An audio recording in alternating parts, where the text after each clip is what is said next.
Is it bam, we're live. Is it possible to turn your camera sideways? Is that Like okay? that? Yeah. Is that okay? Yeah, that's fine. Awesome. Nice to meet you. Владимир, Nice to meet you too.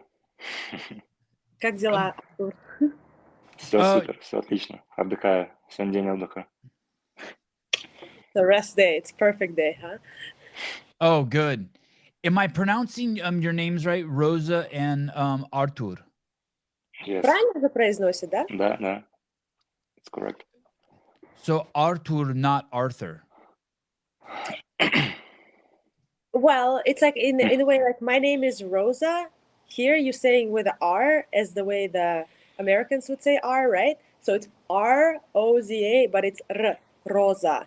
Rosa. But it's like a Spanish, like that R, Artur is the same way. Artur, so is that Arthur? Like now you're saying it in English. It's not wrong. It's just with an accent. But I think he's great. Okay, Artur though, but not... Так нормально. Oh, okay. But the H is silent. It's not Arthur, it's Artur. Yes. Artur. Artur. Мне так привычно, что Артур, не Артур. And also it's spelled to that. Ну, написано же тоже TH. The way we spell it, it's A-R-T-U-R. В паспорте без H у меня. Yeah, in English you add on that H, and that's what makes it into the th in there. So that's totally fine. I think it's misspelling or etc. That's he's fine with it. I have a nephew named Artur. У него, оказывается, племяшка тоже Артурик. Or maybe it's a cousin. Oh, is he as strong as Arthur? No. Well, maybe. I don't know. У него, я говорю, он тоже такой же сильный, как Артур, может поднимать веса над головой, да? Тогда ладно. Artur, where are you? Где ты сейчас? В Парк-Сити, штат Юта. He's in Park City in Utah. And Artur, you can elaborate on anything you want. Можешь рассказывать, будем вопросы задавать, ты можешь останавливать, рассказывать, что ты вообще как вообще хочешь. Okay, I got it. And he shouldn't be limited by my questions. Если ты не должен только на вопрос отвечать. Хочешь что-то еще рассказать, пожалуйста, рассказывай. Okay. Where is home for Artur? Where does he call home? Where does he put his bed and his head down at night normally? Где, говорит, дом для тебя? Ну, что ты называешь домом? Где твоя кровать, твоя подушка? Ну, сейчас, наверное, такой странный вопрос, потому что дом сейчас... Ну, да. Ну, вообще мой дом — это Санкт-Петербург, Россия. The Saint Petersburg in Russia is his home. Но живу сейчас в Казахстане, город Алматы. Right now he resides in Kazakhstan in the city Almaty. But he is from Saint Petersburg. There you go. Yes. Yeah. And is he staying in Kazakhstan because of ease of coming back and forth to the United States, or because of the war, or what would be the reason that he's in Kazakhstan? Ну, он сейчас задает тебе вопрос, почему ты живешь в Казахстане, ты можешь просто ответить, что у тебя там работа сейчас, или можешь отвечать по политическому. Ну, переехал из-за ситуации, потому что хотел себя обезопасить. Ну, то, что сейчас в России происходят слишком резкие перемены, и боялся, что границы закроют, и не смогу ездить на соревнования. Поэтому решил, что перееду в Казахстан. Yeah, so he's an athlete. He has aspirations to come to CrossFit Games. It's very unknown right now, current situation. So it would be safe for him to move to Kazakhstan. So then he knows for sure he can come and compete in the United States. I heard that the Iranian athlete is having visa issues. Did Artur have any visa issues? Иранский атлет, у него проблемы с визой. У тебя никогда не было проблем с визой? Ну, я только один раз подавался, и удачно. И тебе дали на год, на 2, на 3, на что? На 3 года мне дали туристическую визу. So when you apply for a visa for tourist visa and with a Russian passport, you are allowed to get a visa for about 3 years. So he applied for one last year, and he got approved. So he has a ability to travel to Russia to United States for about 3 years. So he didn't have Но to do another чтобы visa this year. еще 1,5 года будет действовать, и He still have a year and a half. следующий продлевать будет, скорее всего, проблемно, потому что сейчас мужчинам не выдают визу туристическую, поэтому будут делать визу талантов. So Скорее всего, he's like следующий. in the next year and a half, he has goals to switch it to the athlete visa, more of like an O1, P1 visa, like an athlete or extraordinary person kind of a thing. Because to prolong the visa to apply for a next visa right now, a lot of Russian athletes have issues, and the male athletes tend to not get the visa. So he's going to go with a route of going more professional. Oh, interesting. Significantly, the males have more problem than the females? And does he have any idea Seems like why? it. It Все мои seems like it. знакомые сейчас, которые подавались, всем отказали. Человек 10, наверное. Он спрашивает, это только мальчикам или девочкам тоже? То есть, пока все твои знакомые... Ну, девочкам вроде выдают, если есть, веская причина, там, поездка на CrossFit Games и так далее. Мужчинам пока что это не прокатывает. Почему-то так сейчас происходит. We do not know why. Again, all of the athletes are applying for a tourist visa. Tourist visa is up to a consulate, right? Like every single person that we know currently from Russia, females tend to get the visa, and the males don't. We don't know why. We can just guess and like make assumptions, Yeah. Boys do worse things than girls generally. Ну, мальчики, говорит, хуже себя ведут, чем девочки. Я соглашаюсь. How, in general, how's the language barrier just sort of from the beginning, from learning about CrossFit to this elite level that he's taking it? How is the translation, since the origins of CrossFit are in English, how's the translation been treating him to get the information he needs to perform at this highest level?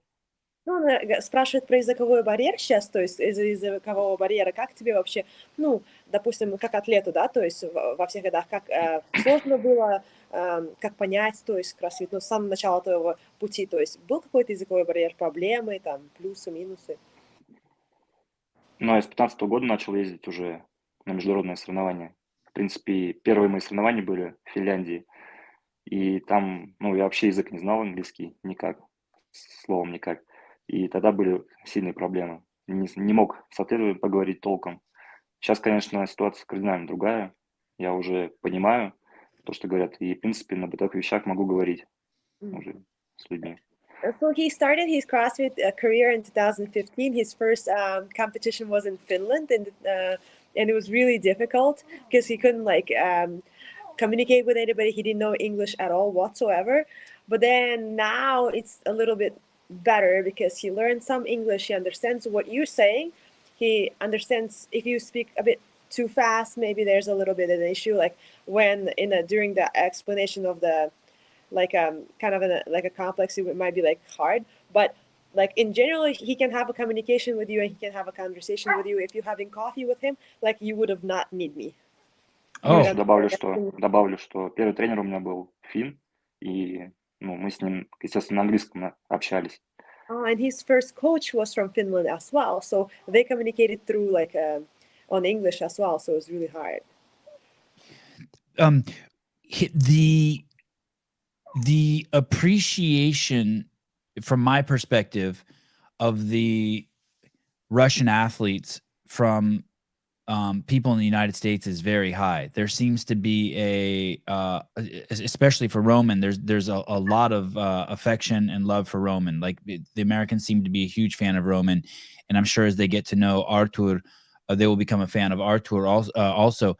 Is that surprising to him that there's this, these two countries have this, history going back to, forever, and yet when the Russian athletes come here, they're embraced by the community? One, am I seeing that correctly?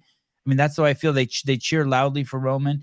And does that surprise him? Ну вот ты понимаешь, про что он говорит, типа русские атлеты, да? Допустим, тебя шокирует то, что, допустим, как вас встречают здесь люди, как они болеют за Рому, что русские атлеты вот, имеют какое-то место в сердцах американцев, что они прям его приняли так хорошо, что, но если они узнают про Рома больше, сейчас про тебя тоже узнают, тебя также будут принимать, тоже будут на тебя болеть, то есть тебя шокирует так, как реагируют американцы на вас, то есть такое...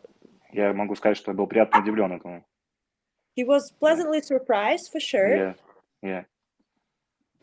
But like again, I'm going to помогают прям, очень сильно помогают.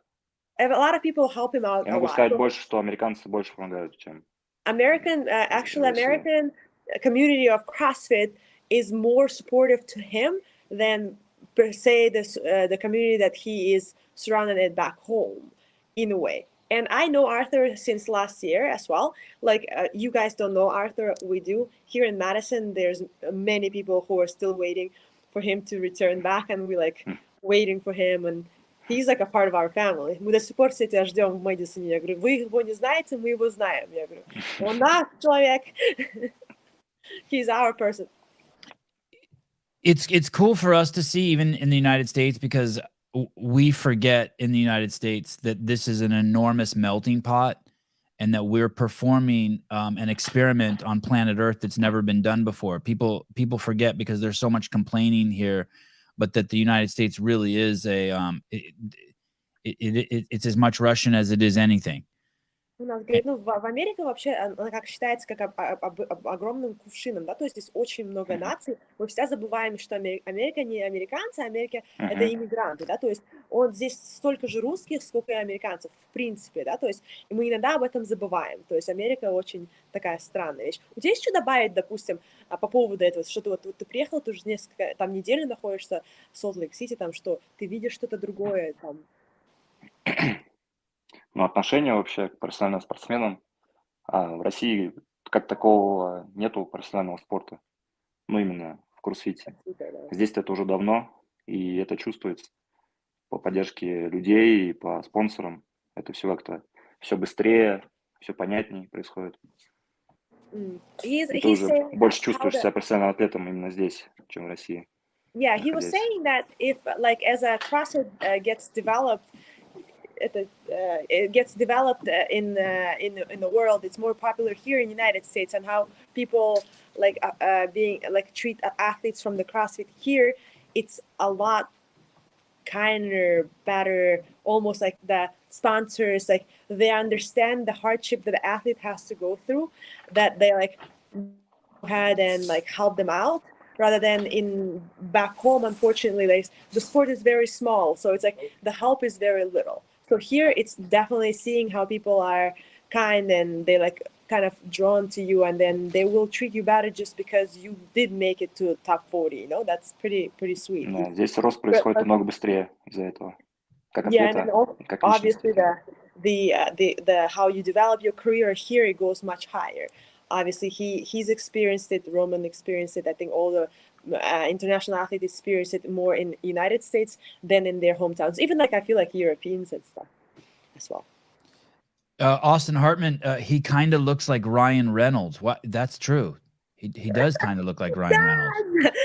Wow. He got this all the time. Тебе постоянно же говорят, что Райан Рейнольдс, ты выглядишь как этот. Не, да, но больше говорят, что я похож на Капитана Америку. Wow. Стив Роджерс. Wow. Most of the people actually say he looks more like a Captain America. Yeah, I see that. I see that too. Wow. Isn't that cool? Yeah, that's crazy. How big is Artur? I saw a picture of him next to Spencer Panchik. He made Spencer look like a little nibble. 6'2". 6'2". Wow. Okay. 6'2". He's very tall. He's the tallest athlete on the 89. field. А Фиковский сколько рост? 189 сантиметров. Фиковского, ну он чуть поменьше. He's even taller than Фиковский, I saw, yeah. Он говорит, ты Панчика сделал совсем малявочкой прям рядом. Да, yeah. He's tall. Oh yeah, and look how big. I noticed how big his feet are too. His feet are huge. What size shoe is he? Какой размер ноги? Кстати, у нас одинаковый, 44,5, это 11 US, 11 US. 11. He's size 11, so it's not that big. No, yeah, that seems hard to believe. So I had no idea that he was taller than Fikowski. So is he taller than Yella Holste too? Ты знаешь Елохостык какого роста? Нет. We don't know his height. He's Но я выше Фиковского точно. Ну, с he's 1,5 сантиметра. he's definitely a bit taller than Fikowski. I think Fikowski is maybe like 6'1", and he's by couple maybe a centimeter or something. But I 1,5 сантиметра. remember the problem at the Wodapalooza, when we're at the Wodapalooza, the rings were so low, and like Roman could hold them, and he went like, "Can you make it higher?" And when they said no, when Artur came down, he was like, "Oh my God!" Like his feet, he was like standing. It was like the big. I was like, "What is this?" I was like, "You guys have to like do something." It was just a It kind was of. fun, yeah. It was not. Very fun. Ужасно, да, на Водополузе невозможно было. Я тоже говорю. Первый комплекс это вообще, да. Да, that first Весело. complex was fun. Is he deterred by his height, being that the average CrossFitter, you know, the elite CrossFitters are like 5'9" to 5'10"? Тебя же твой рост никогда не останавливал, да? То есть это и там ты не чувствуешь, что у тебя там тебе что-то не хватает, потому что ты высокий? Ну, поначалу я расстраивался, что проигрываю из-за роста, но потом смирился и просто смотрел на того же Фиковского, что он второе место несколько раз занимал, и это не доставляло ему проблем никаких. Может быть, чуть сложнее, но зато не знаю, сложный путь он не останавливает, а наоборот стимулирует больше. In the very beginning of his career, he was kind of like sad because he would lose the complex due to his height. And then he just like kind of like embraced his height in the way he was inspired by athletes like Fikowski, and that they are tall and they're still getting the second place, becoming second fittest on earth, you know? So when you have hardships, they don't really stop you. They motivate you to become better regardless of whatever. So it doesn't kill you, makes you stronger. Nice. Does he have family here with him, or is he all alone? Ты же сейчас один без семьи, да? Да, сейчас один. He's all alone. Семья сейчас в России, в Санкт-Петербурге. His family are back in St. Petersburg right now. His wife and his beautiful daughter. Yeah. Wow. Is the plan to bring them here with him? А ты хочешь привезти их сюда или нет, Ясала? В следующем году, да, я хочу привезти их сюда. He really, really wants them to come next year and watch him in the CrossFit Games again. Is there an affiliate in Kazakhstan? Аффилиат, да, в Казахстане есть? Ты в CrossFit? Да, да. Мы как раз когда приехал, мы с моим напарником, другом сделали аффилиат. Yeah, when he moved to Kazakhstan, he partnered up with his friend, and they made an affiliate in Kazakhstan for CrossFit. So he kind of like made it. So it's kind of cool. Is it the first affiliate in Kazakhstan? No, there are many. Но сейчас это единственный аффилиат, но... Right now, in the whole entire Kazakhstan, there's only one affiliated gym of a CrossFit, but not the first one. Слишком... Right, currently... Лет 8-7 лет не было аффилиатов. Yeah, for about last like 7 to 8 years, there were no affiliates, but before that there were some. Wow. В 2014 году было 17 аффилиатов в одном городе Алматы, да. Oh my God, there was like 17, 18 affiliated gyms. В каком году? В 2014 году. In 2014. Yes. In one city of Almaty, there was 18 affiliated CrossFit gyms, and then they're all gone. For about like 7-8 years, there was none, and now Artur kind of brought one. Wow, and it's actually open to the public. There's members there and like a wide variety of people there, not just him. Да, там, говорит, много, да, для народа открыто, не только ты там. Да, конечно. Yeah, it's for members. Большой зал очень. It's huge, it's beautiful, it has everything. Почти 2000 квадратных метров. It's 2,000 square meters. I don't know what it is in feet. It's 6,000 feet. Wow, okay, so it's a big gym. It's a big gym, lots of space, lots of equipment. Хорошие, да? Все тренажеры есть. Да, штанги там, 70 штанг Eleiko. Oh my God, they have like barbells from Eleiko, from the weightlifting barbells. They have all of the equipment that you need. 20 грибных тренажеров. 20 rowers. Dang. Yes, и CrossFit. Да, вот этот Oh зал. yeah, that's nice. Wow, that's a big М. It's place. a giant. It's like it looks super special. Like a good thing about where, so I'm from Uzbekistan. Kazakhstan is when my parents were born. My friends live in Kazakhstan. Like in Kazakhstan and Uzbekistan, we have an ability to rent the square footage, and it's really cheap. So when we build something, build it big. So it's kind of cool. Это здание специально создавалось для кроссфита. That building was specifically built for CrossFit right there, so it wasn't like a warehouse, nothing before. It was built specifically to make that Там gym. метровое бетонное основание, чтобы штанги можно везде кидать было. There's like a 1 meter of cement underneath, so you can drop the barbells anywhere, and so it Везде. won't even. You can drop it anywhere. What's his relationship like with his coach, Nick Fowler? What's their relationship like? Расскажи про свои отношения со своим тренером Ником. С ним я познакомился на прошлых играх. Он тренировал Рому Хреникова. И мы с ним как-то заобщались. Но мне было стеснительно. Я захотел у него тренироваться, но мне было стеснялся ему предложить. И в ноябре я все-таки решился и написал ему. Он 2 недели думал и вот согласился. That's so sweet. So he met Nick at the CrossFit Games last year when he was training Roman Krenikov here at the games, and they kind of like hit it off. It was really good bond in a way. And then he was kind of shy to ask to be his athlete and to coach him. And then eventually, like after a couple months passed in November, he sent him a message on Instagram, and Nick thought about it for about 2 weeks, and then he agreed to become his coach. I'm guessing there are some special needs to have an athlete like Artur. He's so far away. There's the language barrier. There is a limit of resources. There's only one affiliate there, whereas probably in Salt Lake City, there's probably, I don't know, 20 affiliates just in that one city alone. I'm guessing that they're closer than most coach and athlete. У вас But очень там близкие отношения, да, потому что из-за расстояния, из-за языкового барьера и все такое, то есть... И мы живем в одинаковых местности, где я живу, Алматы, там тоже горы, и Юта тоже в горах. Ну, как-то мы, не знаю, нашли общий язык.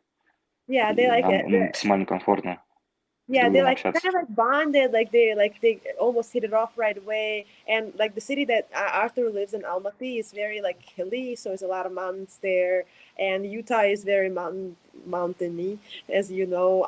So like they kind of like have similar like elevation, almost like, so it's almost like kind of like similar environments. So it's kind of cool. Нам есть постоянно о чем поговорить, даже They кроме always have тренировок. something to talk about Поэтому даже besides working как out. друзья. Yeah, they're like Тоже. friends. Yeah, so Yeah. like besides just talking about working out, they always find subjects to talk about. They always have fun. Is Artur spreading the word of CrossFit in Kazakhstan? Does he work with any kids there, like any sports teams there, or train anyone there to sort of spread the word? Ты помогаешь развитию кроссфита в Казахстане, ты рассказываешь людям, там, пытаешься их вдохновить всех. Да. Но, если честно, не особо. У меня есть друг, Вова Semenov, который этим занимается. И через меня, соответственно, тоже. Поэтому я ему помогаю, он в целом этим занимается, развитием кроссфита в Казахстане. I think Я he's через being его humble. руки тоже это пытаюсь сделать. I Но он think he's больше. being humble. I'm going to translate this. Я вообще не верю всему, что ты говоришь сейчас, но я переведу дословно, но я не верю, потому что я считаю, что ты, наоборот, вдохновляешь народ делать кроссфит больше, чем Вова твой, там еще кто-то. Неважно. Но я же специально для этого ничего не делаю, я просто делаю свое дело, тренируюсь. Ну вот. А ты все равно, а не подсказываешь людям, не говоришь там вот так вот делаешь, вот так, если вот так вот подумаешь, какие, знаешь, это да. подсказки людям даешь. Вот Но это я просто говорю про ту часть, которая... Я же Нет. специально там не делаю, я тренируюсь просто в зале и помогаю, чем могу. So he's being humble, as I'm saying. He believes that he's like, all I do is work out. My friend does a lot of work and he puts a lot of time and effort into it. He educates people, hosts the classes. All Arthur is doing is working out. Where I say I disagree, because by having somebody like Arthur working out next to you, sometimes Arthur will give you a little tips and hints saying, hey, if you do it this way, it would be better. Or like he's giving a little tips. he's per se not hosting the class or doing a private sessions, but by having Artur there, and it motivates people to do better. I've seen many people tag him on the Instagram stories and saying thank you, like, to him all the time for the tips that he has given people. So I do believe he helps. He's being humble, saying, I do my job, I love it, but my friend is really puts his heart into it, and his name is Vova. Давай его фамилию, где он живет, привет ему сразу. What is Artur's background? What was he? What was he? Active child? Did he play sports? I'm a former weightlifter. Olympic weightlifter. Yes. Anything else? Track and field. The running, shot put, Jump. jumping. Row jumping. Row jumping. Triple jumping. Высоту. High or high. long or both? Long. Long. Yeah. Wow. And Artur, that's a explosive. I guess that's a really short time domain, super explosive, right? You get a 20-meter sprint and then you jump. Когда-то я был очень взрывной, но сейчас немножко поубавились кондиции в этом плане. He was very like a powerful, like really short, like domain, like you're saying, but now he's like sort of like kind of like afraid a little bit of it. Like Я очень сильно пытаюсь, но не получается, как раньше. Trying to regain his like long jump, but like it was a lot of power and just like going really. I guess his height that did help him too. Artur, how old are you? 30. 30. And he's already knows he's made it to this CrossFit Games, and just hearing him talk, you want to go to more CrossFit Games, like you're in this.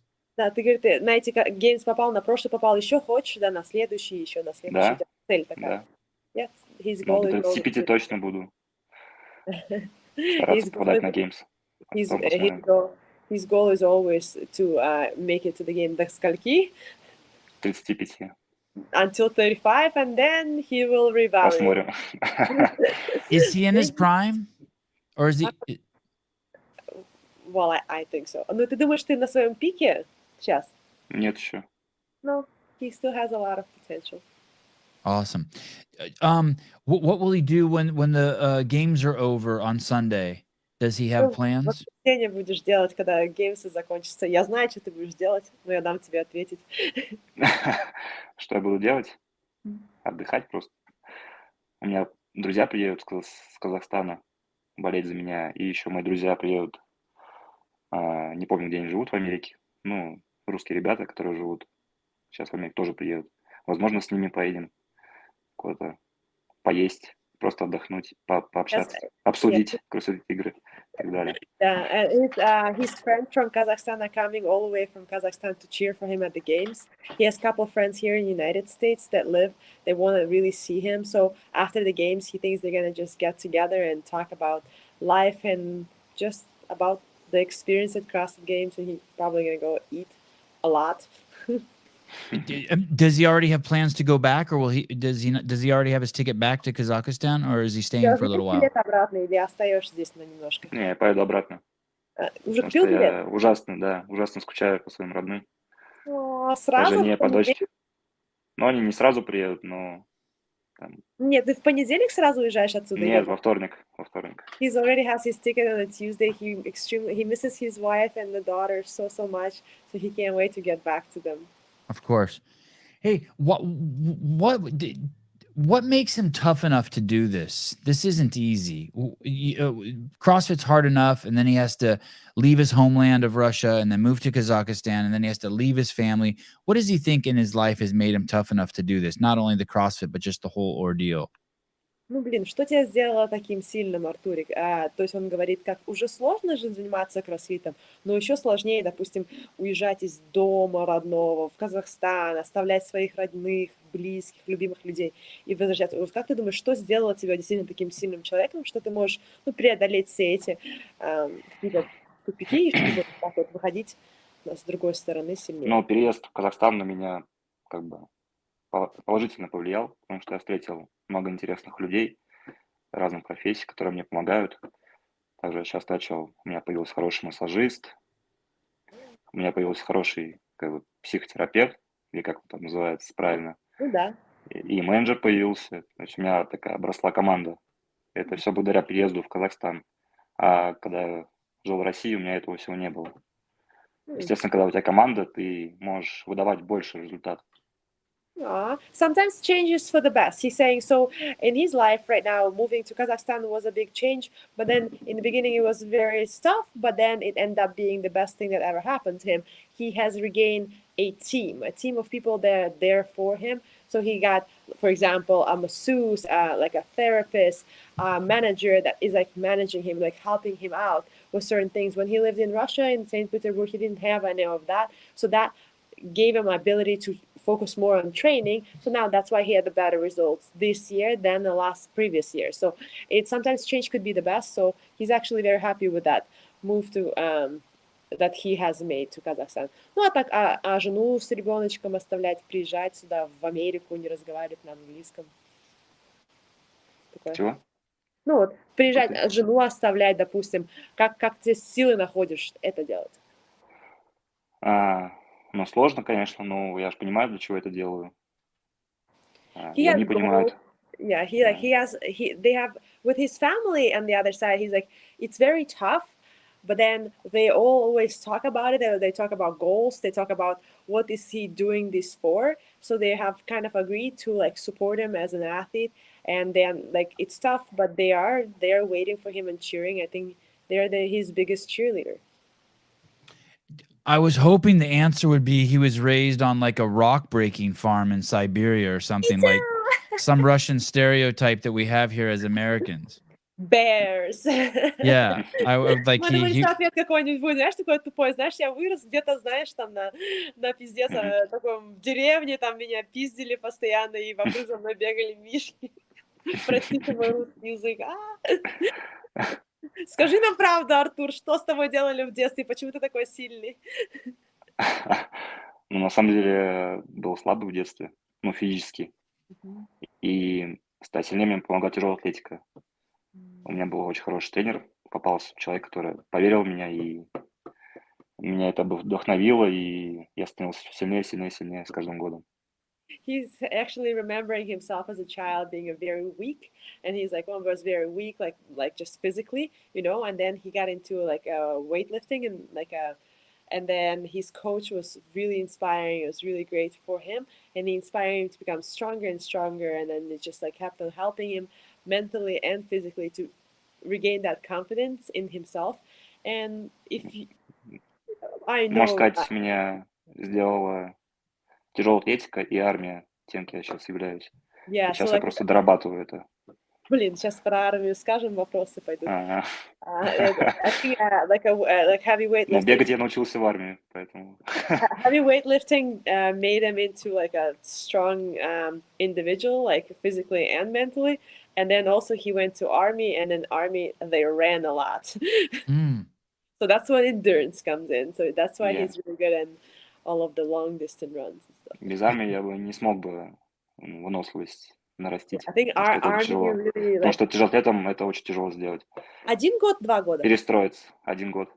1 year of army, like, and like there's a lot of running and doing a lot of endurance, and for like a weightlifter, like a strength training, like all the athletes who do weightlifting are kind of like hard for them to like switch into like endurance and kind of go back to weightlifting, because weightlifting is there like a safety question, I guess. And without the army, he would have not gotten to his best endurance shape. So, а плохие были эти, кто тренировал там в армии? Ну, не совсем хорошие, да.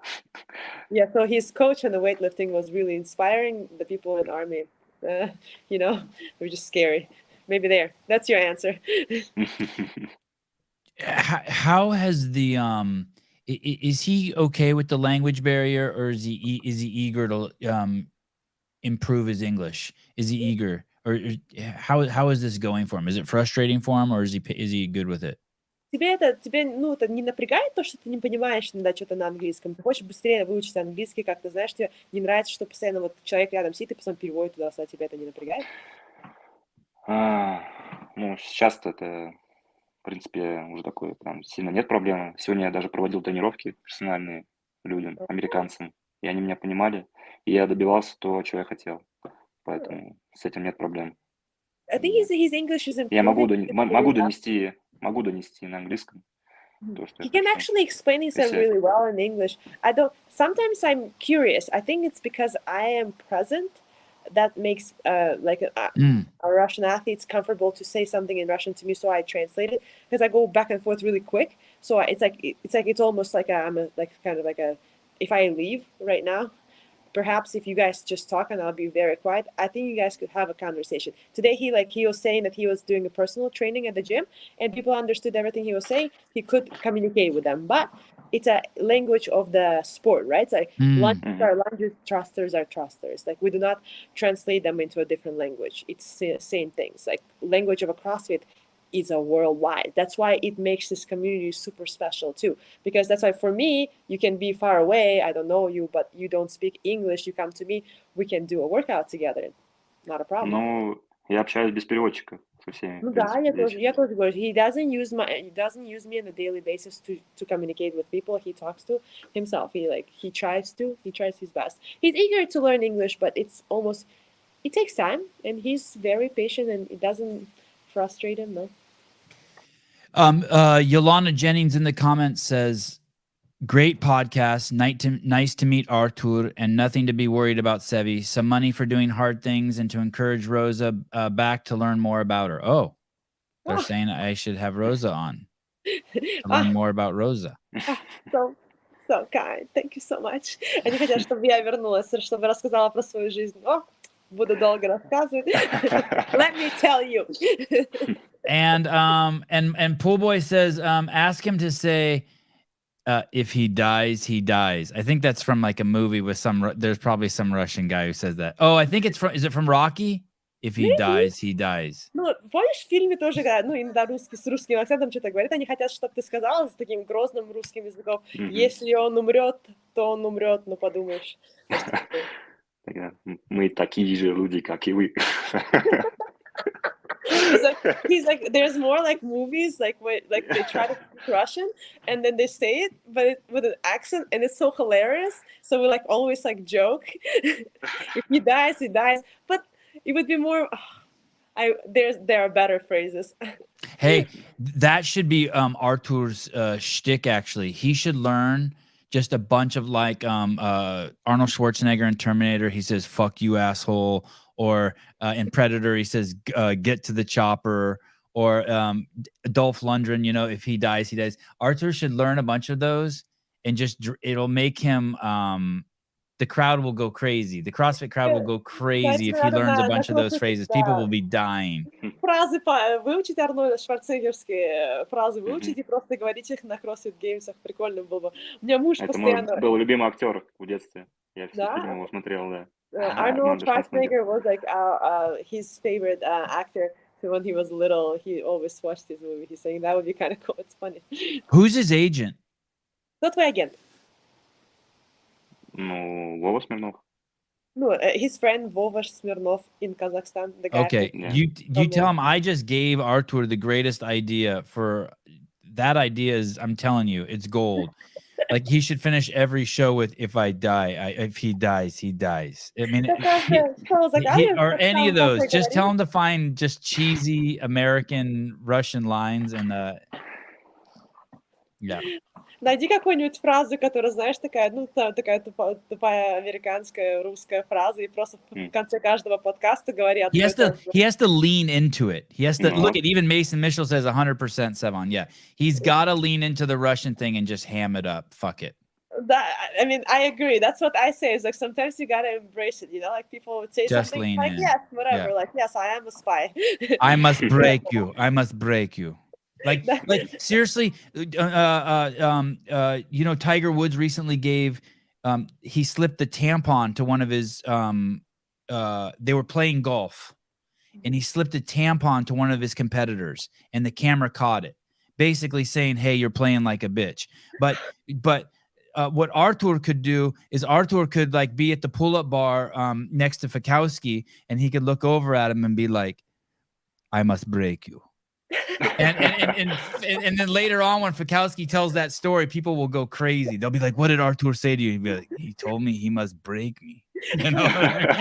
Просто рядом стой с людьми, знаешь, с серьезным лицом что-нибудь говоришь, чтобы они потом, когда про интервью сами давали, знаешь, про себя рассказывали, тут такой атлет, он мне такое сказал, там я испугался, но он этот Потом будут рассказывать, что за бешеный русский там мне что сказал. боялись, Херли. Ну, он говорит, русских все боятся, а что боятся? Ну, вот играйте, типа, будьте русскими. Ну, подумаешь, вы нас боитесь, и мы будем играть в вашу игру, потому что мы такие прям грозные все. Ну, и будем такими сердитыми. And as Cave Dastra says, Americans eat that shit up. Of course they do. Yep, they do. И это, да, американцам это нравится, и у тебя будет твой рейтинг расти, будет больше спонсоров, так что вот Вове Смирнову скажи, тебе Севан дал сейчас очень хорошую идею, кстати, он говорит, 100%. Хорошо, спасибо. Thank you. He appreciates your advice and he's going to use it, so thank you. And he's going to tell his manager you helped him out. Artur, I appreciate your time today. Thank you for coming on. Rosa, thank you for coming on.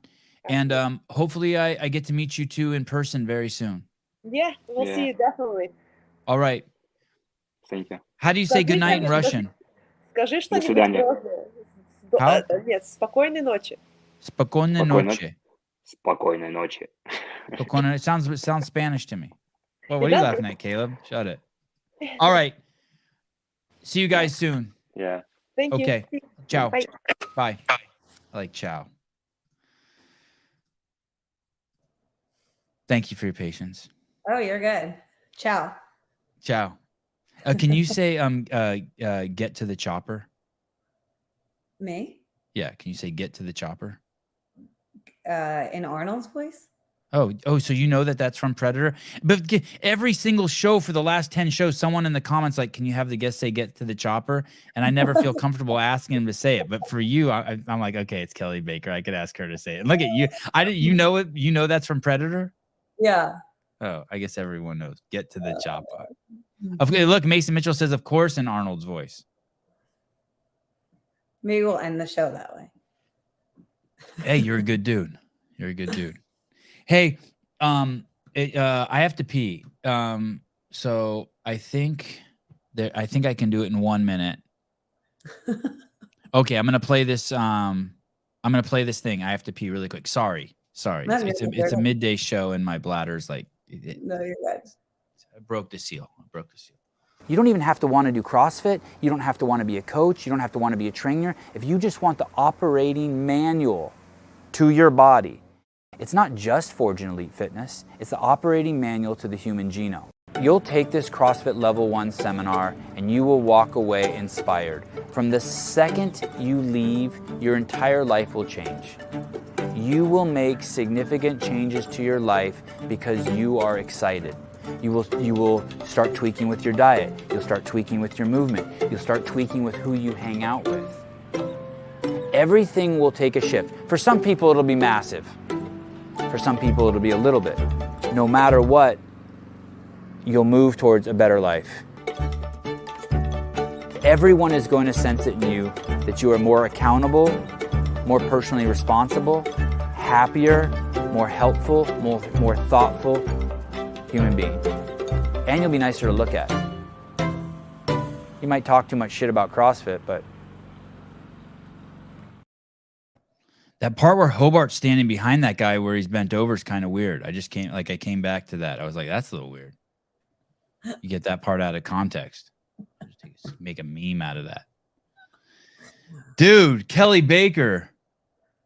Hey. You're going to the games. We're getting close. I know. It's 2 weeks from today. Is it today? Oh yeah, Thursday. 2 weeks from today it starts. Yeah, it starts. Holy shit. Do you feel that? It like, you know, like when you're a little kid, well, what would you say? Is it like when you're a little kid and like, you know, that summer's about to end and you're about to go back to school, or? No, because I had that feeling so long being a teacher. I felt like I was a little kid every single year of my life. Yeah. Because I went into teaching, then it was that. But no, I don't have that feeling because that's like pit in the stomach. This I'm really excited for. You are? Yeah, I'm really excited. I'm just, I think I took my approach to semifinals was so serious and so like tough. I don't know. I feel like I had so much pressure on myself going into semifinals that I actually didn't really enjoy that process as much. I just was ready. I just wanted to get it done, like go to semis, do what I needed to do and be done with it. And then it was like, then I could train for games. But now I'm just like, no matter what, I'm one of 40 women that have made it this far. Like no matter what I do, I'm going to be proud of myself. So I'm just going to go out and have as much fun as I can. I like that. I can't tell if you're like, that's true or like, that's like the story you're telling yourself. So it's like, so you don't vomit all over yourself. Cause there's kind of a vomit component to it, right? Like, oh shit, I don't mean to fuck your story up, but me and the 40 fittest ladies in the world are going to throw down next Thursday. I know they just announced that we're going to have a 5K run. And like, that's great for me. I really, you like that? Yeah. Like I love that. Okay, good. I was talking to my sister about it and she's like, that's great for you. I'm like, you have to remember though, no one's bad at it. Like, right. It's not like, oh, that's a clear top 10 finish. Like the 39 other girls are also probably really good at running. So it's kind of interesting when you're just going against the best. It's like even things that you're really good at, it's not a home run hit, So right, you're gonna have to. Everyone's gonna push into it, and everyone's gonna push into a dark spot. Yeah. Exactly. I saw that they. So what do we know about that? It's 5K. We don't know the terrain. We don't know if it's hilly. We don't know what workout it is. We just know 5K. We don't know if it's got a ruck or a weight vest or none of that, right? Yeah, no. Someone did post maybe barbell spin or something today that there's some sort of course that I don't know if it's like a famous course, a 5K course that they have in Madison that it seems like it would be a perfect setup to have it. And it is, on grass, a little bit hilly. It looks like I didn't look too much into it, but. Clydesdale Media, Scott Schweitzer. Kelly is the best. You're going to kill that 5K. Oh, okay. Yeah. Let's look at that real quick, Caleb. Thank you.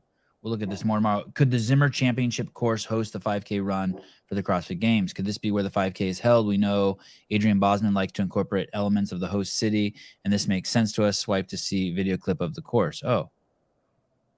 Who are those like just cross country girl athletes like from a college or a high school?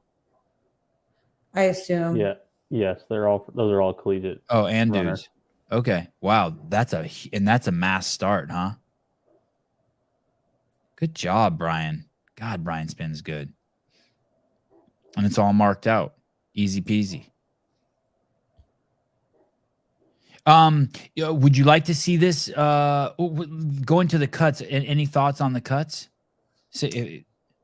I mean, it's a little bit unfortunate. Like I would prefer it not to be, but solely for the fact, not just like, oh, I hope I don't get cut, but I just feel like so much of your fate is based on, or, if you're not, a shoe-in, so much of your fate is based on the order of events. Like they could put that 5 run to be the last event. And, if some of the events didn't fall in my favor in the beginning and then you get cut at a certain point, it's like, damn, like I would have really loved to have done that or just seen kind of how I would have went toe to toe with these girls in that event. And it just doesn't give a lot of opportunity on the last day to shake up the leaderboard. Like you could just walk the last workout and still end 20th, if that being the worst finish that you could get. So a part of me kind of hates the idea of it just for sport. But I mean, it's not like because I took 10th and I'm like, damn it, that sucks. My weekend's going to end on Saturday. It may or may not, but it's not going to change my approach. I'm just going to go out there and just try to go for each event and see what happens. You say it won't change your approach, but you don't think you'll go, maybe there'll be a little more, got it. What do I know? If this is stupid, I apologize. I'm open to it being stupid. There's not a little more at stake on the first 6 workouts. Like you might push in, you might take some risks, or it might alter your approach a little bit. Maybe like you would be going for it a little bit more on the last event on Friday if you're on the edge or you need a home run, because it's like your final event or you're out. So that would be kind of interesting to see how some girls go about that. But no, I talked to you guys about it a little bit on the podcast before, but I just felt like at semifinals, I played it so safe the whole weekend. Like I really wanted to play like my game and ensure that I was going to make it to the CrossFit Games. And I don't know about how many times I'll get to be back. So I'm just going to go for every event and just see what happens, take risks. And if I bite off more than I can chew, then I guess I'll live and die that way. The people we've been talking to in the days building up to talking to you right now in the last few days, people are either they either had their last day of their hardest training or they're just about to finish. Where are you at?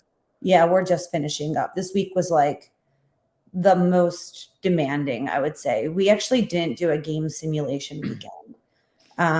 Did not, like to my request. Just for me as an athlete, I felt like same idea. We went into semis and I just wasn't as excited to go work out. And I want to go to CrossFit Games. Like I can't wait to go work out. So I feel like I'm at the point where like, if next weekend was game simulation or the weekend after, I'd be so pumped for it. And that would just happen to be the CrossFit Games. That's kind of the trajectory I wanted it to be. Does the game simulation like scar you mentally? Is that why? It's so taxing. Like if we really wanted to simulate the games, then I probably would have to take a few days off after. I didn't want to have to do that, but okay. I also just didn't feel like, oh, I need my body to know what that weekend's going to feel like.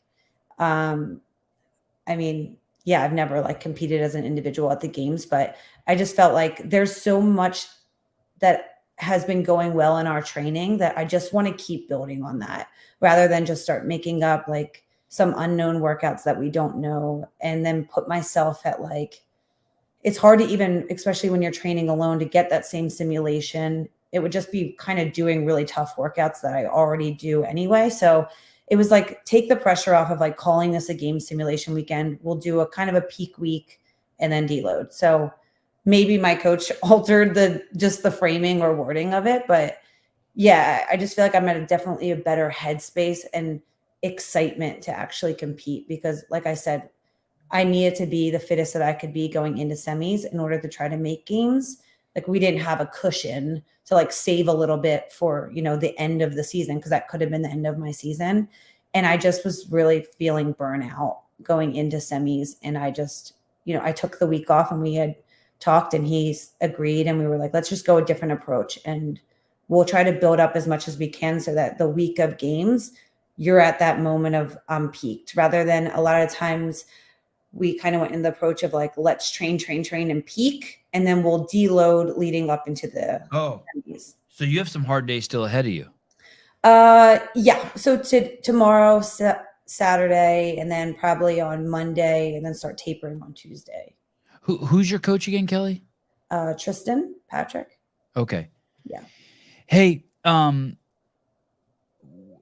as you approach this 5 days, there's some, I'll use Catherine David's daughter as an example. I think it was her grandmother who died and she leaned into that, like a loss she had to like lean into to get her through it. But life has all these other things that are like, just, you know what I mean? Like, let's say last week you crashed your car and you're dealing with like your insurance company, or you saw that your health premium's about to double next month and you're like, fuck, how am I going to pay for that? Or, you found out your husband's going to go away from it. What are you doing with all the life stuff like that's on your plate as we go to Madison? What do you do with that? I think I've been pretty good with like, maybe it's healthy or not healthy, but compartmentalizing that part of my life to be totally different than anything else. Like I even remember going through a really hard breakup, like getting my heart broken and with someone that I really thought it would be maybe ever like long lasting. And it was a shock. And I don't know if anyone's ever been through something like that. It's like physically taxing on your body. And I just, in the 6th grade, I had my heart broken. Yeah, you're probably still feeling that. Yeah. So you know what I'm talking about. And I still like to this day remember like, wow, how crazy is it that was so able to compartmentalize all of those feelings, and the only thing that made me feel nothing or at ease was just doing what we're doing, like going and working out or doing something. And then I would leave the gym and then it would kind of all come over me again. Yeah, go in the car and just bawl your eyes out on the Yeah, way home. yeah. Don't sleep and just like sit Indian style in the shower. Yeah. PR an hour earlier, you were PR and high-fiving your buddies, and now you're just a fucking gelatinous sack of shit, just emotional. Exactly. Yeah. I feel you. So like, yeah, it's for me, it's just been more of an outlet. I've definitely never been someone that would take that, like any stressors and then use that as like, oh, fuck him for breaking my heart. And now I'm going to like go into the gym and PR I couldn't put them together. Like they were always so separate from me.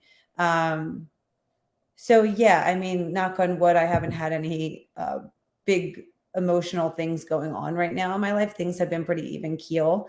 But at the same time, I think I'm just pretty good at, compartmentalizing. And we actually talked about this, my husband and I, because my whole family lives in Philadelphia, and I've been homesick, like really homesick as of recent. I don't know. My brother's about to have a set of twins, and my sister has a baby, and they're always at the beach, and they're doing so many family things together. And usually I could travel at the beach in Philadelphia. Well, the Jersey Shore. Oh. So we just call it like no, I don't. It's South Jersey. It's not the same as the Jersey. Yeah, whatever. Just let me enjoy myself, please. Don't ruin it for me. Let me just judge the shit out of you. Okay, go on. Yeah. That's fair. And so I've just been super, super homesick, and I was trying to tell my husband, like, we've only been here for 2 years, and I don't know why it hasn't hit me really, like how homesick I truly am when I sit on my couch and see them doing these things. And I've just realized it's because the past 2 years have just been consumed with hours in the gym. So I haven't really got to like feel it. And that's maybe the one thing I'm most concerned about after the season ending this year is like, yeah, it'll be nice to have that downtime and I'll get to see them a little bit more. But the more downtime you have, you almost have to deal with whatever the other bullshit stressors that are. Oh, like the game's gonna be over, and that you're gonna see like a bulging closet in your brain, and you're gonna open the door, and the shit's yeah, like everything's just been like, it's been pushed so slowly and tight, like it's kind of popping out. Yeah. I think once I land back I here, love it. I'll just be a fucking mess. Isn't life fun? Oh yeah. Hey, you don't have any I guess you made it to the game. So is making it to the games, like, is there anyone like you're kind of flipping off? Like, yeah, look what I did. Like you don't have any of that in you, like someone who said you couldn't do it, or like you're at okay, besides me. But I'm talking about anyone significant. There's no one like I'm getting really excited for the games because like I'm gonna do something this year that's gonna be the best thing I've ever done, like ever, for CrossFit. And there's a little bit of like a fuck you element. Oh. For me. So I'm projecting onto you. Like, is there a part of you that's kind of like I wish I almost did. Like I wish I could say yeah, but like I'll show you, like the high school coach who said you never amount to anything. Yeah. I'm gonna send you a picture of me. Yeah, no, to be honest, I really have like the worst imposter syndrome. Like I look at other people who are like, it's so not my personality, but like a Danielle Brandon, sometimes that will just like flick off a crowd, which, isn't my style, but it almost seems like she has something to prove to people but I'm the opposite. Like, I feel like I'm always like, no, I'm not that good. Maybe if I make it, maybe if I don't, like as a protective shield for myself when I have like such an incredible like community or an environment or family and friends that are just like, we knew you would make it one day. What are you talking about? Like, no, you have what other people don't have, and for me, it's always been like, maybe I'm the person that I need to flick off and say like, fuck you. I told you, like, you didn't think I could do it, like to my own self. And like that would be like, maybe to your own self-talk. Like, I probably have my own inner demons that I need to. Bitch, shut the fuck up. Yeah. Thought I told you. Yeah. I'm not even bringing you to the CrossFit Games. Well, I'm between your ears. Oh, fuck. Yeah, I think I still don't even like realize, you know, what we do and how many people see it in a different light. Like I just compare myself to the other people that are going through it. So I don't think that what I do or anything is like not that elite. I get that it is, but it's pretty funny. There's the rest of us look at it like it's impossible what Kelly's doing. You really look like you're doing the impossible. But to you, you're looking at your peers and everyone's doing it. The 40 girls. Okay. So like recently one of the Dallas Cowboys has been coming to our gym and he's getting trained by someone. So it's kind of irrelevant, but he is getting trained and one of the coaches is like, why don't you hop in on Kelly's workout with her? And he's like, nah, man, she different. Like, it's just when he says something like that, it's just funny to me because they're in the society's like eyeballs is like the elite status of what an athlete is. And like not taking anything away from him at all, because to make it is such a small percentage of, you know, the people that start out playing football to actually make it to the NFL and play.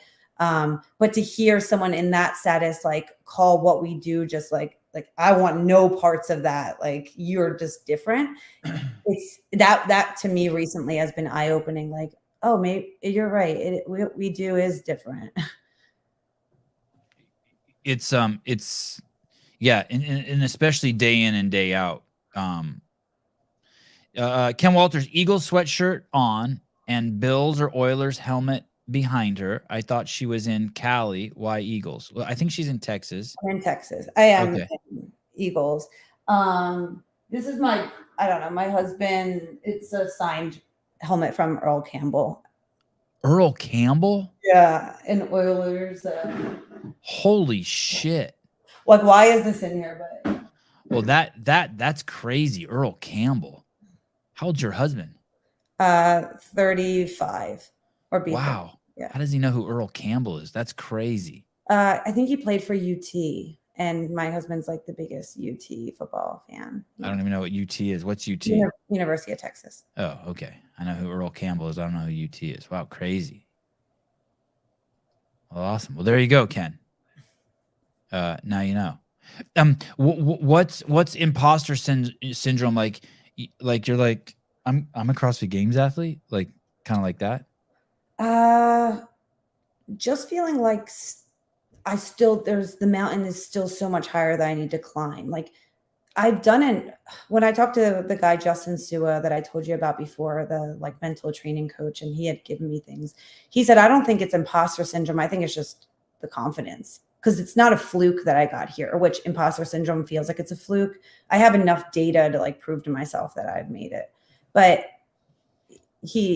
I think. Oh yeah, it's definitely legit, because the path you went, I didn't know that it was legitimately, because the path you went through is so narrow, right? Mm-hmm. Okay, I didn't know that about imposter syndrome, that was one of the qualifications for it. Okay, sorry, keep going.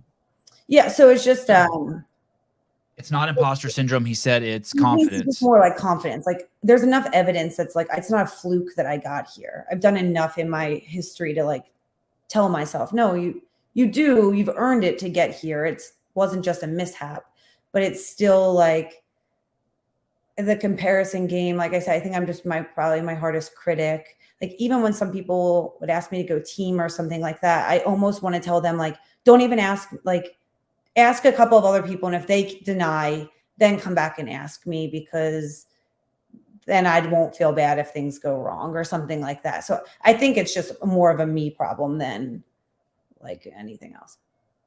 Do you know what's cool about this time that we live in too? The cool thing about like social media and just all the media shit that goes on is,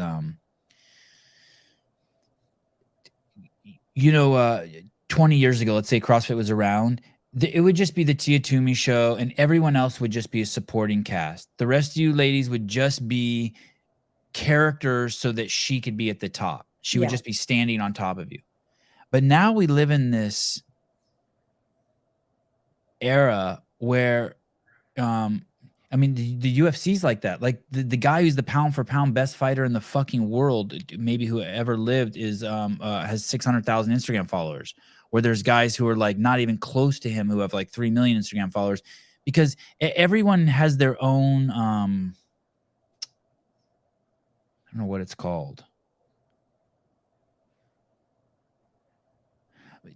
But I wanted to tie that. I don't know what what word to call it, but I wanted to tie that to like this whole thing of confidence or value or contribution. Like your story can be just as valuable or more valuable to people than the champ story, when before it's just always about the champ, right? The team that won the Super Bowl, the team that it's just, I don't, I guess maybe it's kind of like a non sequitur. It didn't go with the conversation that we're having, but I just think of someone like you and I'm just like, man, yours is the story that's probably the most relatable to. Litmus test, a decisively indicative test.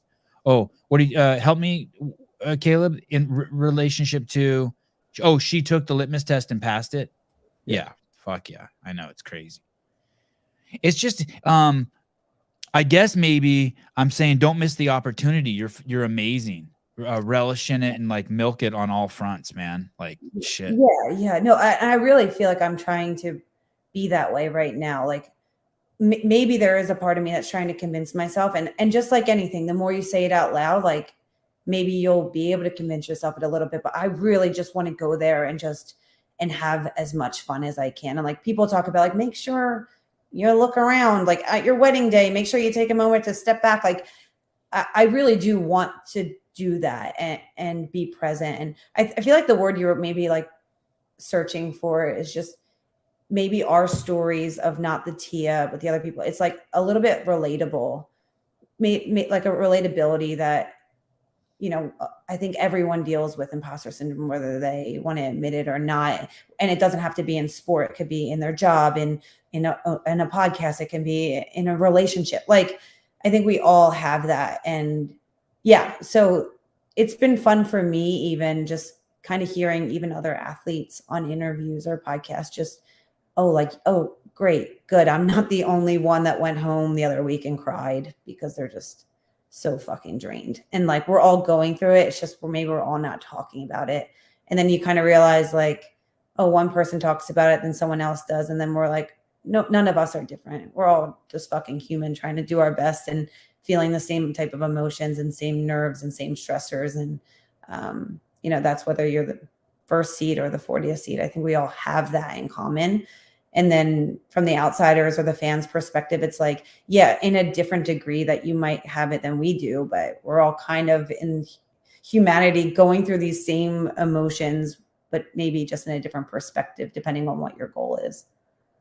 The only thing I ever felt like the only time I've ever felt like I'm not imposter syndrome, if I don't know if that's the right word, but is being a father. Everything else, I've never felt like nothing. Absolutely nothing. Not like in a bad way. I didn't care, but I just felt like nothing. You directed 10 movies. You're a director. No, not really. No. When you were a teacher, did you feel like a teacher? Did you own that? Miss Baker. Yeah. But it, again, took me a little while to really feel like, oh, I have all the tools because teaching can be a really cool craft too. Like, when you get that one student that the teachers the year before are like, Sevan's in your class, like, good luck. Destroy your whole class. Yeah. Good luck next year. And it's like, if you're a good teacher, that's such a cool opportunity to be like, all right, how can I break him? How can I break him down to just to want to be here? Turn this coal into a diamond. Yeah. Yeah. And like, there is really cool. And that took me a few years because I wanted to, just go by the book and go by, exactly how you're taught. And then you kind of learn different strategies. So just like CrossFit, like the more times you show up to the games, the more confident you're going to feel. So yeah, I've been there before on team. So this will be my first time stepping out there like alone, but I don't feel totally like a deer in headlights. I know what the warm-up area looks like. I know what that feels like and things like that. So I don't necessarily feel like, oh my God, I'm going to throw up the minute that we walk, we get our swag bag or something like that. But there was a big crowd in Albany and you were individual there. That was a big crowd. Yeah. No, it definitely was. Yeah. But I don't know. I guess the older that I get too, I'm also just realizing like, you know, at semifinals, I dropped the bag, and it's funny. Maybe it's like our society and we think everyone gives a shit about us. I remember thinking also, because I'm human, like, this is so embarrassing. Everyone's well, it was fucking embarrassing, But no one thought of it like that. like, But you're right. like, I see why you did. Yeah. everyone's going to be like, that's how I'll be remembered. The girl that dropped the bat. And it's like, That might be true. That might be true.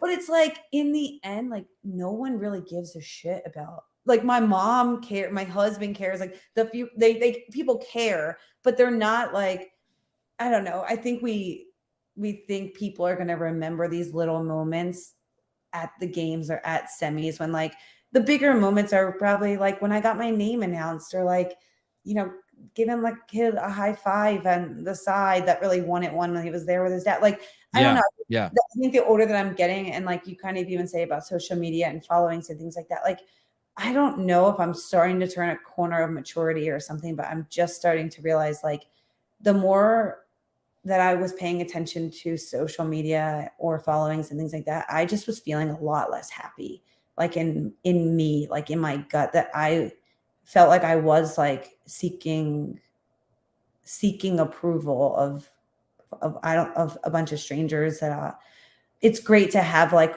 random support and maybe making a difference in some people's lives, but like, I feel like the less that I'm on that and more present where I'm actually at that's where I'm my happiest. So it's just this weird double-edged sword. It's like, yeah, because we're human, it's like, I want to be wanted. I want people to follow me so that I feel like people care about me. And why do some girls have 1 million followers and I don't really have a following? And then I just have to like really take a step back and be like, what the fuck does it really matter? Like, if this was my career and I needed a certain amount to make a livelihood, like that would really matter, of course. But I don't know. I'd like that explained to me too, why you don't have 1 million followers. I'm not sure I understand that either. No, I mean, it's also a lot of work. Like, kudos to the people that can like get content out, or they just even have the time, like they have the time to just document so many things. And I think I just sometimes get overstimulated in general. Like, if I'm on the phone too long, like, not like I go into a dark place, but I'll like kind of feel like icky. Yeah. Like, I just spent like how long just scrolling through people's lives. Like, is this what I'm supposed to be doing? And I get through like almost a tangent in my brain. So I don't think I could have made it or could make it like a career, and like getting a photographer and doing all this, like those things stress me. They're like stressors to me, like going to a photo shoot and then trying to figure out like what caption or what can I put that's kind of clickbait that people want to, that I'm actually giving advice for, or doing this, or I'm putting this out there about myself, but I don't know how much I want to tell. It's just kind of a weird bit. I don't know. Yeah. Some people cross the line for sure. And no, I'm not even saying that. It's just, I know you weren't. I was thinking of people, like some people, like they go through a fucking divorce or a breakup and they put the whole fucking thing online. I'm like, I don't know if you wanted to do that. Yeah. Yeah. I mean, maybe emotions are tied into it. It's like, oh, this is my outlet, and I feel like this is a way to kind of say certain things that I want to say. But yeah, it's just, for me, it's just sometimes I feel just exhausted, or, you know, even like when you're hanging out with your friends, I'm like, I'll look around, I'm like, damn, everyone's on their phone. Like, and I know that's just the world that we live in. Like, I do get it. And I get caught up with that. Like, I'm grateful my husband's just total opposite. Like, he's not really social media driven at all. He'd like only post a picture if I do it for him. But I'm thankful for him that he'll check me sometimes and be like, I don't care that you are, but like, want to like go play ping pong or something, you know, or want to go play cards. And I just feel like, it gives me the ick sometimes that I can find myself being trapped into that. So yeah, I don't know. Look at Wad Zombie has a solution. Look at this for imposter syndrome. He says, I think a trading card would help. He wants to make you like the Patrick Vellner trading card. He wants to make the Kelly Baker. Do you have an agent? Yeah, Snorri. Oh, Snorri. Okay. Oh, Nick, do you know? I'm sure you know Snorri. You want a trading card? Nick makes trading cards. Yeah, he's sick. They're cool. That is cool. I could stack the Kelly Baker one back there with the rest of my Cool. Is your husband going with you to the games? Yeah. Barry McCockiner, I love Kelly's sweatshirt. Fly Eagles fly. Thanks. Even though they were still a team.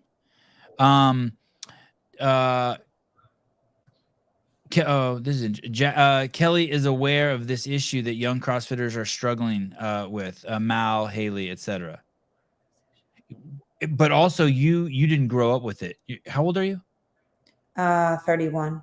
Oh, I guess it came. You like lived in, I got into like the MySpace world, like that early on, you know, where it was like social media was something that was only on your computer. Right. The thing, you know, like you would go home. And it was also a weird space where you would publicly show who your 6 best friends were. Then if you got in a fight with them, you could pull them off your MySpace. Oh, right. Remember that, you know? Right. So I definitely like started a little bit of my childhood, I guess, was like in social media, but in such a small quantity. It was only on a computer. Like we didn't have it on our phone. The only thing on our phone was like fucking Snake. Remember that game? I do remember that. Yeah. I missed MySpace and Facebook. I kind of missed both of them. And then when Instagram came, I was just like, fuck, this is rad. It was just pictures. Awesome. You remember it was just, that was like, and then all of a sudden it's everything. Yeah. No. Did you ever do Snapchat?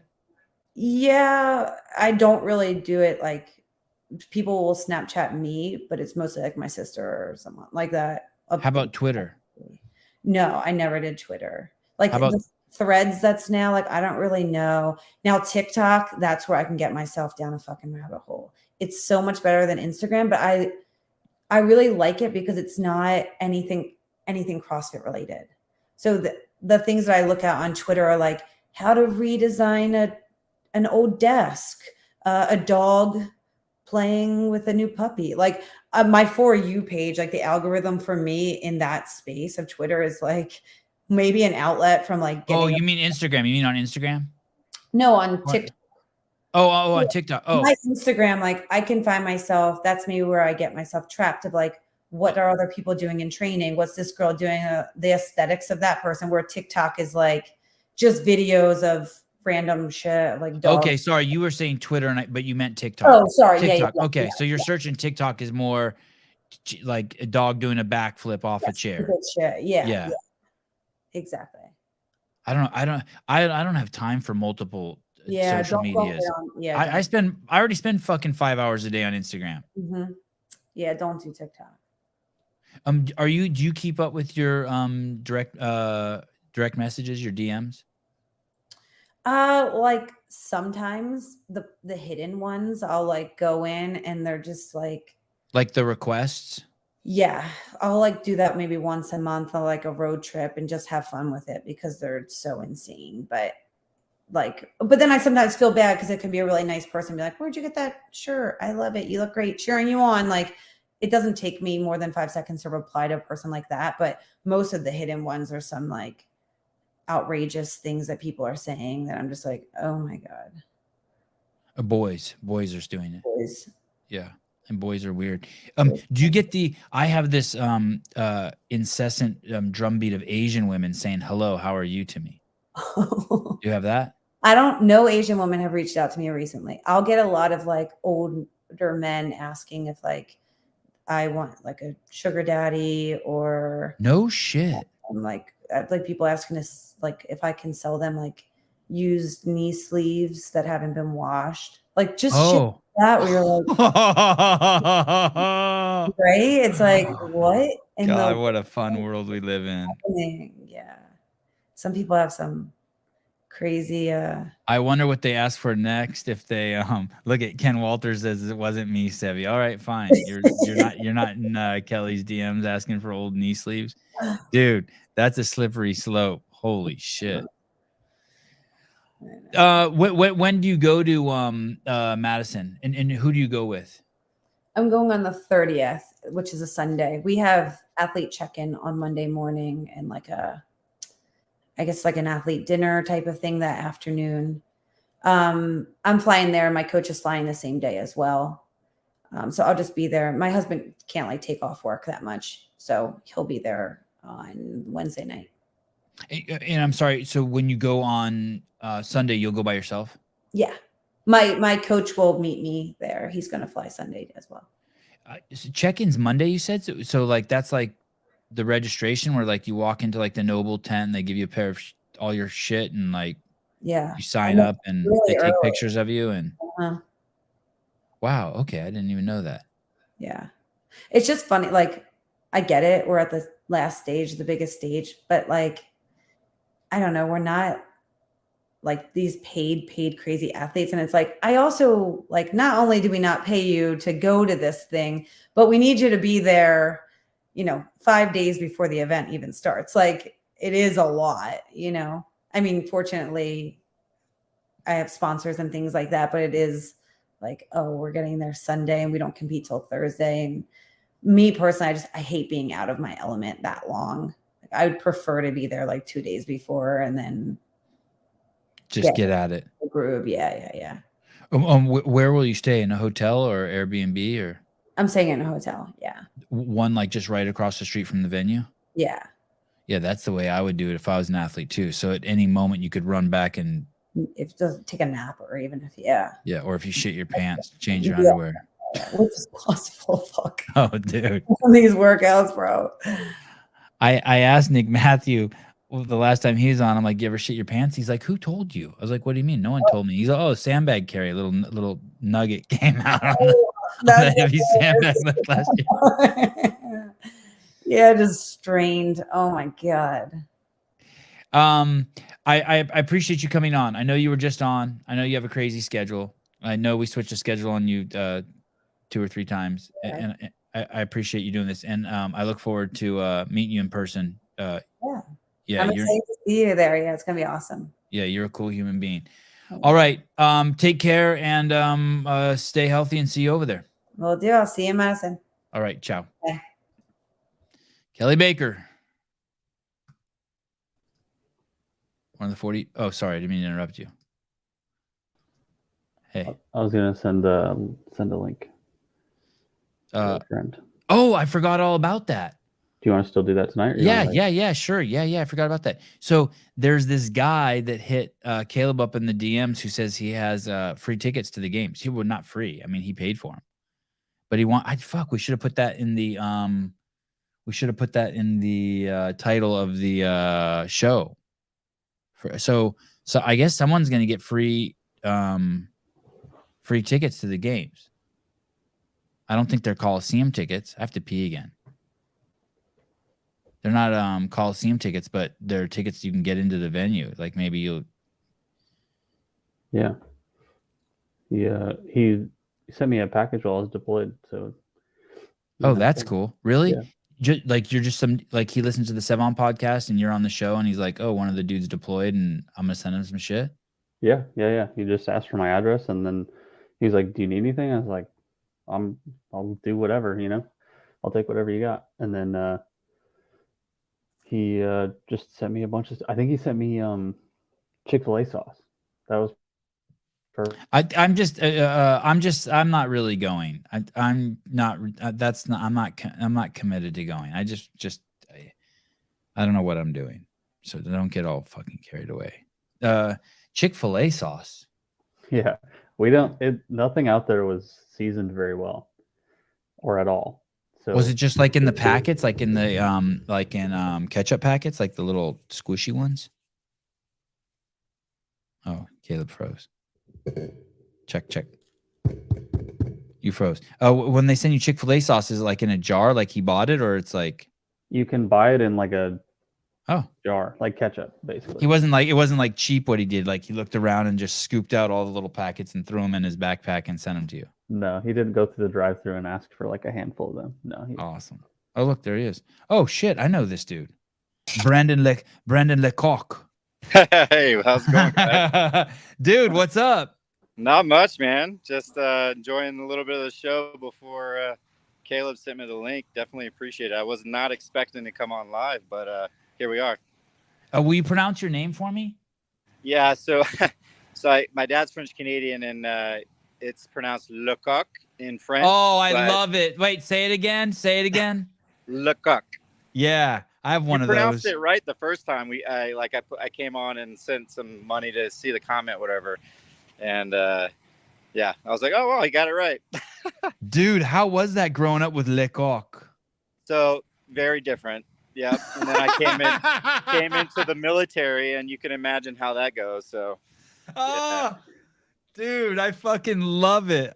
you got to What's embrace your it. middle name? Lee. Brandon. Oh, Brandon Lee Lecoq. Hey, do you have kids? I do. I have a 10-year-old and a 4-year-old boys. Yep. Please tell me you made the middle name one of them Hugh or Huge. Please. No. Please. I couldn't do that. Please. Huge Lecoq. Yeah. Oh my goodness. Fuck it. The first name. Yeah, exactly. Yeah. Oh. Where are you? It's beautiful. And is it warm? Yeah, it's pretty warm. I'm in Colorado Springs. It's cool. Yeah, I'm at a gas station right now.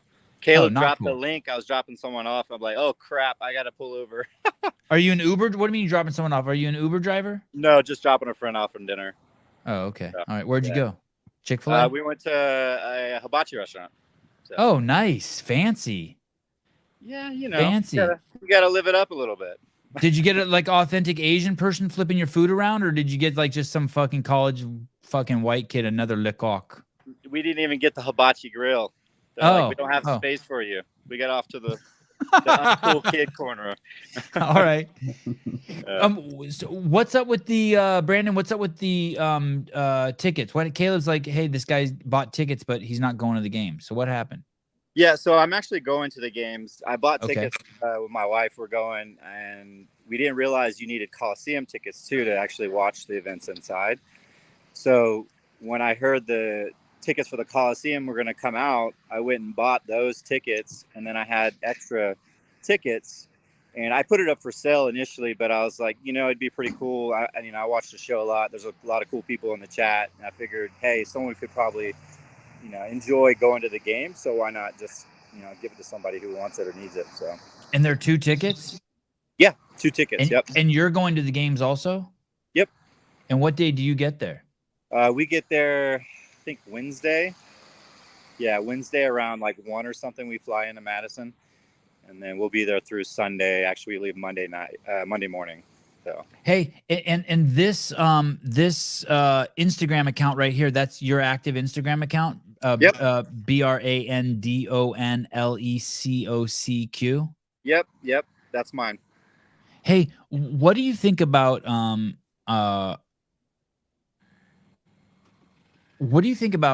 we let people DM you?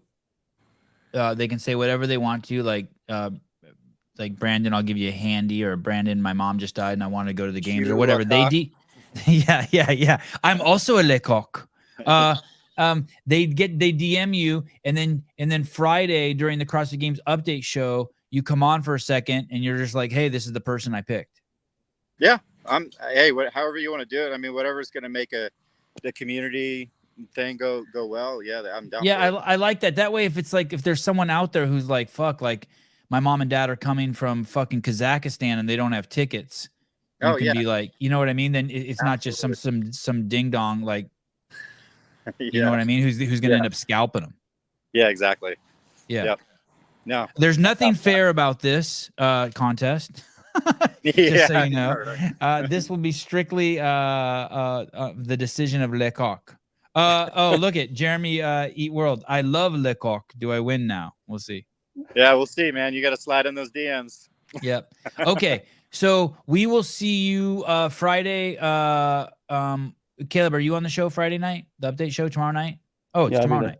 Okay. So tomorrow night, at some point during the show, we'll send you a link. We'll give you a heads up, better than so you don't have to stop at a gas station, hopefully.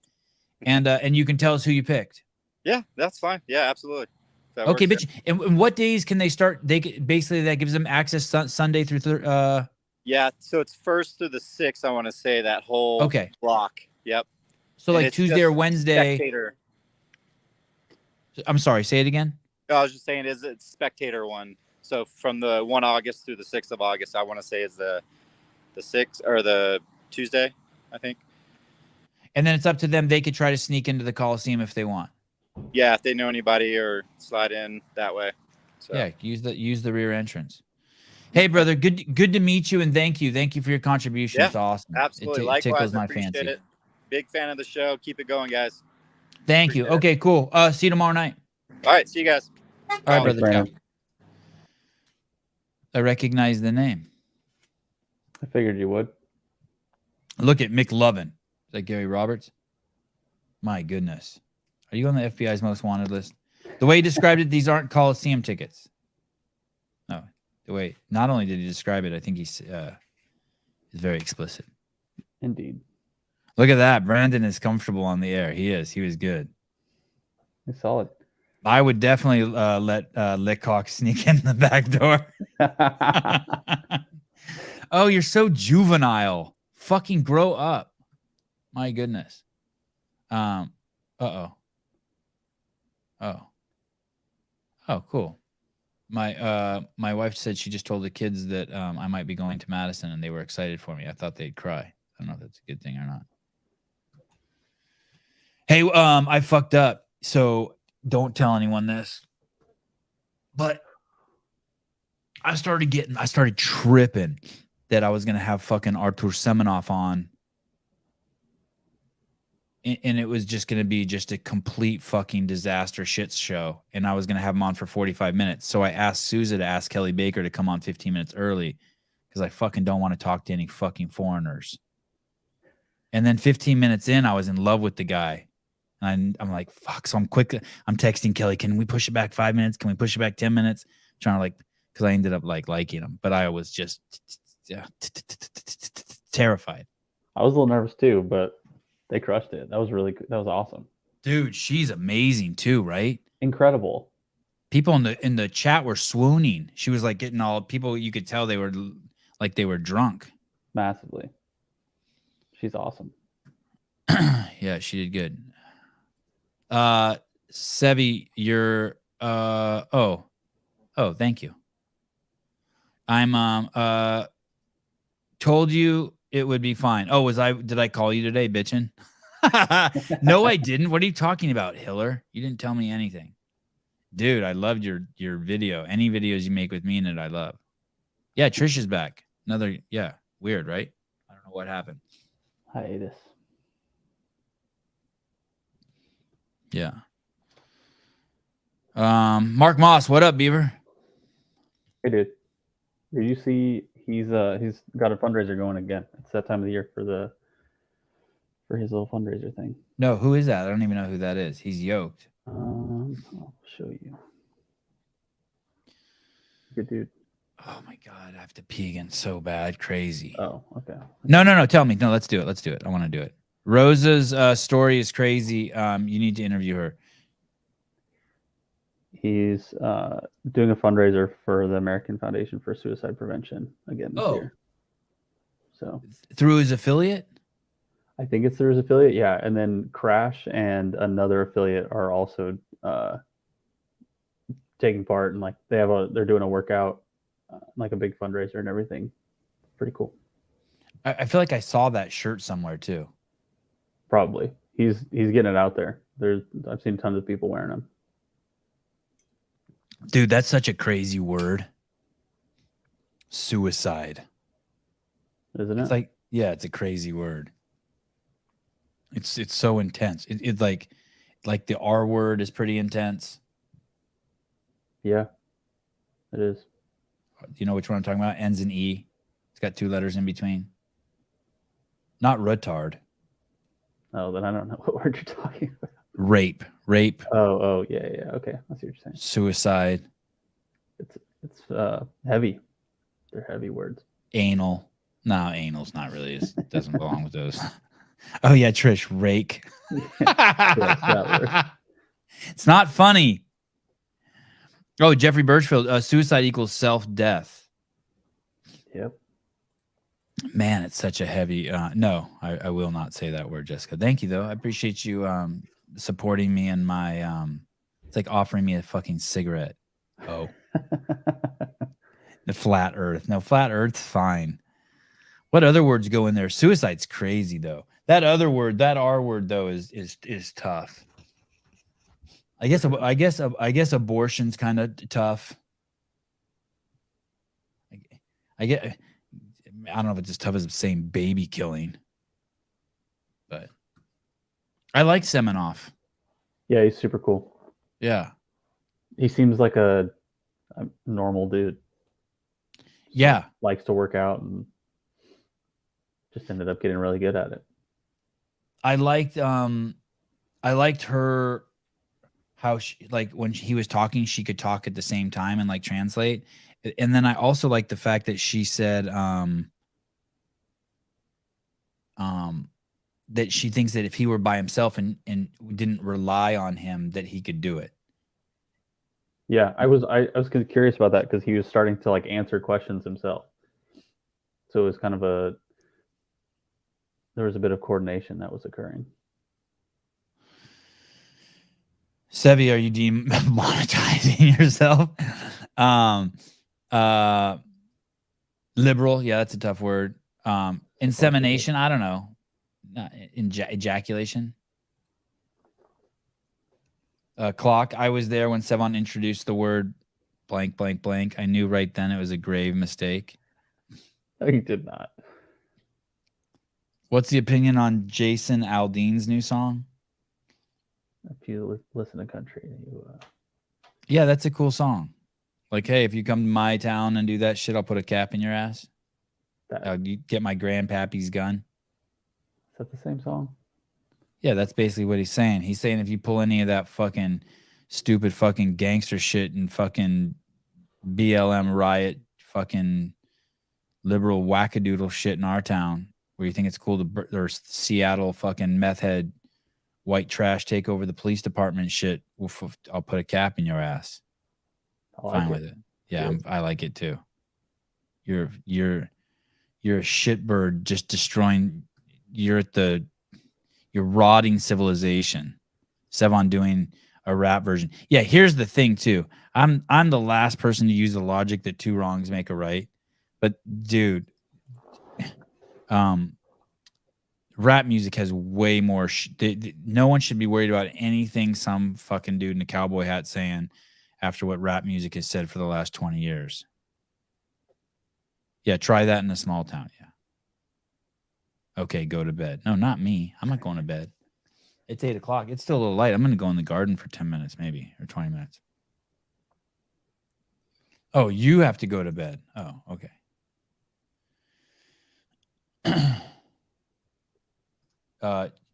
Jeremy World, how about Chase Ingram posting his Helen experience at the 2010 CrossFit Games? What a stud. Caleb quickly jumps to his computer and twists his mustache. He should actually have both hands on the computer if he really cared.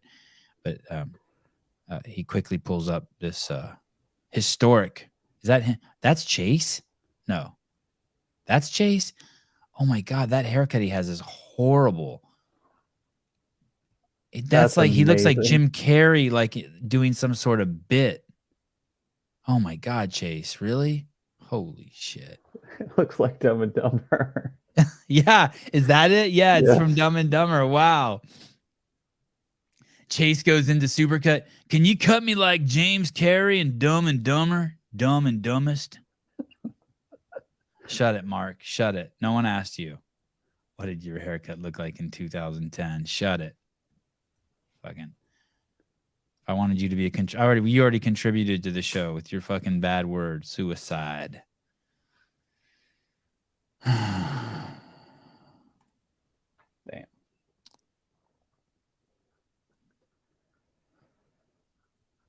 No. Why would I look at Trisha's comment? I'm not looking at Trisha's comment. Chase's haircut was studly? Are you kidding me? On the post, it says, that was nice of your mom to cut your hair for you before the big competition. Oh, good. Okay, good. Yeah. It's a ridiculous haircut. All right. If you want to see something really trippy, watch the IRS hearings that are going on right now. Have you watched any of that, Caleb? No, is it bad? It's a trip because the whistleblower from the IRS who blew the whistle on the Biden family, He is a longtime member of the IRS. He's a Democrat. He's gay. He's married. And he's basically come out and said, hey, it's a crazy testimony. It is a wild, wild testimony. But basically, it unravels everything. You will see some shit. He will say some shit, and his boss comes on, and his boss says some stuff. You can go to Forbes magazine on YouTube and just start looking at all of their clips. But it's all the worst shit you could ever imagine. That basically everyone's been from the FBI. The whole election was fucking rigged. Everything is a fucking complete shit show. The Bidens have taken more than $17 million since 2017. They were told not to investigate it over and over and over. And he's like, hey, and dude, like I'm like the poster child for a Democrat. And like, I'm telling you this, like, I don't even want to be telling you this. And it's pretty crazy. And you'll get to see how the other Democrat senators squirm as this guy comes forward with everything. I highly recommend seeing it, regardless of what party you are. You should watch it. It's an incredible testimony. If the IRS whistleblower is telling the truth, our president is a crook. Hey, dude, here's the thing. You're saying if he's telling the truth, no one is pushing back. Not one person is like, oh, that's not true. I mean, it's crazy. Not one person is saying it's not true. Not one. And there were 14 people on the fucking team. It's not just that our president is a crook. Everyone. There was so much protection of him. Even his boss was like, hey, we know that you're seeing all of these facts come out about their taxes and about where they're getting money and all the shell companies and the hiding of the laptop, but please don't say anything because it'll be bad optics. I mean, it's crazy. Yeah, Alex Stein's lies have been legit. I know. Anyway. Okay. I wish I could do a whole thing on it. I got so many clips. I want to show you guys all the fantastical stuff going on in the world, but I had CrossFit stuff to do. Uplift the athletes, uplift the community. That's the goal for the next 3 weeks. Go as hard as I can. Hopefully build some really enduring and beautiful relationships like I have in the past with a lot of the athletes. Really get to know them, share those experiences I'm having and I'm going to have with them, and make this is kind of a new chapter. Like I told Kelly Baker, like part of me wants to do this because it's fun and I love it, and it's I'm proud to tell my kids it's what I do. But another part of me is like, fuck you. Like watch what you thought I did it good last time. Wait till you see how good I do it. I fuck you this time. This time I'm going to give you triplets, baby. It's going to be great. All right. See you guys tomorrow morning. Oh, let me tell you who we have tomorrow morning.